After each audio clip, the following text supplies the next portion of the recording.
Bem-vindos a mais um episódio do Visão Biomédica, o podcast oficial da engenharia biomédica. Aqui quem fala é o Atos, mas antes de entrar no episódio do dia, eu tenho alguns recadinhos, alguns pedidos. Eu não sei de onde você está me ouvindo, se é do Spotify, se é do Apple Podcasts. Me siga aí, me dê as 5 estrelinhas aí, se tiver como avaliar, para que a gente consiga alcançar novas pessoas. Eu também queria deixar um convite aqui para todo mundo seguir a nossa rede social, o @Visão Biomédica, lá no nosso Instagram. Lá eu tô sempre publicando sobre o episódio do dia. Eu peço a opinião de vocês sobre alguns dos episódios, eu pego perguntas de vocês, transformo em episódios. Inclusive o episódio de hoje eu resolvi chegar nesse tema aqui, vendo o comentário de vocês e publicações de algumas páginas sobre engenharia biomédica sobre o assunto, tá bom? Então, sem mais delongas, vamos falar sobre a bioimpressão, bioprinting.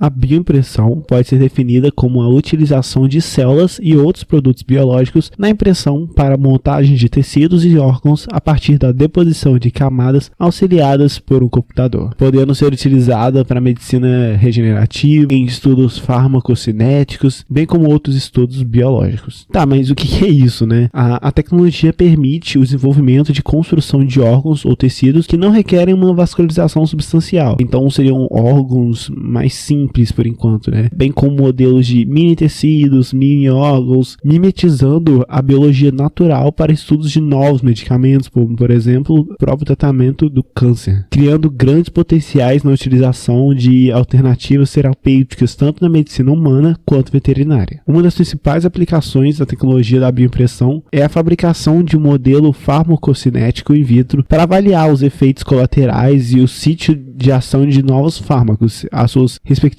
rastreabilidades, estudos toxicológicos para simulação de efeitos tóxicos. E como eu disse anteriormente, essa tecnologia também ela pode ser utilizada para criar um modelo de câncer in vitro, impresso em 3D, obtido a partir dessa bioimpressão, com o intuito de aprimorar o conhecimento e o desenvolvimento de novos remédios, novos fármacos para o tratamento dessa doença. Bom, outra técnica utilizada seria para tratar a cranioplastia, ou seja, deformidades cranianas. Bom, o médico ele pode desenvolver protótipos para estudar essas deformidades, também para avaliar e treinar a técnica cirúrgica antes de fazer o procedimento em humanos, o que pode diminuir bastante os riscos cirúrgicos, pois os cirurgiões podem estudar a patologia do indivíduo de forma única e específica. E ainda pensando nessa linha, os modelos de bioimpressão eles podem ser utilizados para preparação pré-operatória como um molde para estabelecer dispositivos implantáveis, por exemplo, cartilagem, tecido ósseo, para produzir um molde biológico de acordo com a necessidade de cada paciente, reduzindo assim a probabilidade de rejeição. Porém, como qualquer outra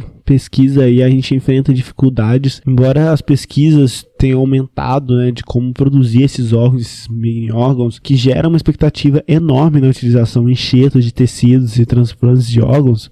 Até o momento não foi possível chegar a uma estratégia na engenharia de tecidos que permita a fabricação desses tecidos e órgãos totalmente funcionais. Uma das dificuldades, inclusive é uma das áreas que a engenharia biomédica pode se especializar, é exatamente o desafio multidisciplinar, que é entender como que ocorre todo esse processo. Então é entender a regulação do comportamento celular através da interação da célula, do tempo, e produzir os conhecimentos para a fabricação de biomateriais compatíveis com a produção de tecido, órgãos, células, além da união com a tecnologia, né, com o equipamento, com o hardware.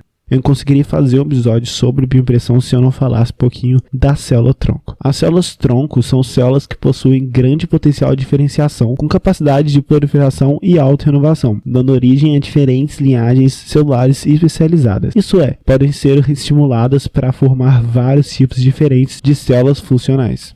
Em uma nova perspectiva, essas células têm sido utilizadas para a engenharia de tecidos e impressões em 3 dimensões, surgindo como alternativa para a regeneração de tecidos lesionados e perdidos na prática clínica. Dessa forma, essas células são colocadas numa matriz juntamente com fatores de crescimento adequados e em seguida são injetados ou colocados nesse local da regeneração. Outro componente importante nesse cenário todo é a escolha do biomaterial. Esse fornecerá todos os aspectos bioquímicos, então fatores de crescimento, fator de aderência, proteínas de sinalização, até os aspectos físicos, né? As propriedades mecânicas, as estruturas. E esses fatores, eles promovem um ambiente com maior viabilidade de sobrevivência dessa célula, auxiliando assim na diferenciação dela. Bom, a gente falou muito aí do que vai acontecer, do que pode acontecer, mas o que está acontecendo hoje? A engenharia de tecido, ela está ganhando grande espaço por aí, e nesse momento os estudos têm sido realizados na tentativa de produzir essas células troncos a partir da bioimpressão, né, para maximizar a viabilidade celular. Durante essas 3 últimas décadas, a engenharia de tecido conseguiu produzir terapias de pele, cartilagem, para substituir esses tecidos funcionalmente danificados, além de outros tecidos como ossos, fígado, coração, como substitutos de tecidos. Esses avanços proporcionaram a capacidade de melhorar drasticamente a mortalidade e morbidade após cirurgia e cardiopatias congênitas. Eu não preciso nem falar que o nosso objetivo final ali é a gente conseguir produzir um órgão totalmente funcional. É uma grande promessa para o futuro. A sua utilização para produzir realmente um órgão inteiro é ainda uma incógnita devido a várias limitações associadas tanto à biologia, tecnologia, biomaterial, ao processo de maturação pós a impressão. Então, eu acho que eu falei aí de áreas que são completamente dentro da engenharia biomédica, são áreas que precisam ser estudadas e importante lembrar que não é só engenheiro biomédico, né?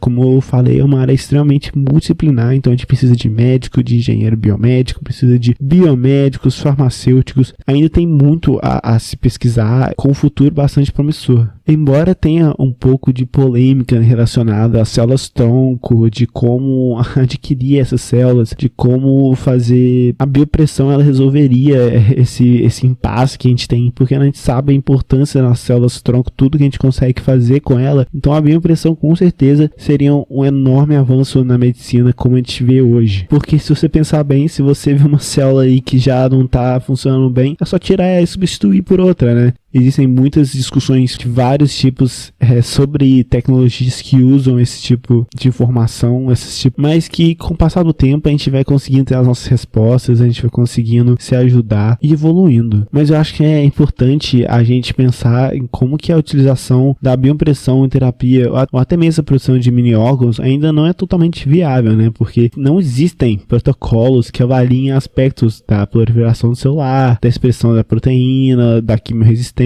Contudo, embora existam várias e várias pesquisas aí, ainda devem ser realizadas e aperfeiçoar essa tradução do modelo digital para uma estrutura anatômica funcional. Além disso, eu nem preciso nem falar que a gente precisa de um desenvolvimento de software e hardware integrado para que essa fabricação se torne reprodutível com várias ferramentas, biopolímeros distintos, principalmente compatíveis para o celular.